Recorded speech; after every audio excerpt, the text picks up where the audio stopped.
We all know that smoking is bad for us. Reporter Mathew Parry is going to show us why it's particularly harmful to the LGBTQ community. There's a wonderful world of softness. Softness and freshness are not necessarily the adjectives we associate with smoking these days. Joseph Urban, smoking cessation counsellor at the Jewish General Hospital in Montreal, is concerned that too many people in the LGBT community still think that tobacco is their friend. As a matter of fact, there have been some studies in the States that show that when the tobacco industry targeted the LGBT community, that some members of the community thought that it was a friend of the LGBT community by accepting, by having the perception that the tobacco industry is accepting and validating the LGBT community.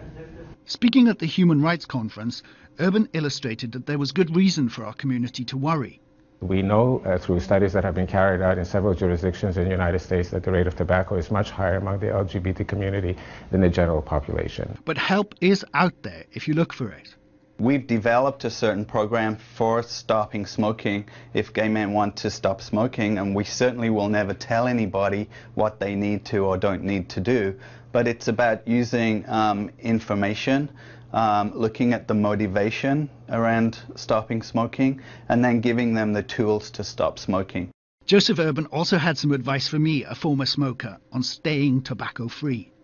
Very easy. One leads to two, leads to many. In other words, once you quit, you cannot even have one puff, because if you allow yourself to have one puff, it'll lead to two and it'll lead to many. So from a physiological, cognitive point of view, not even one puff. This is Mathew Parry, reporting for OutgamesTV at the Human Rights Conference.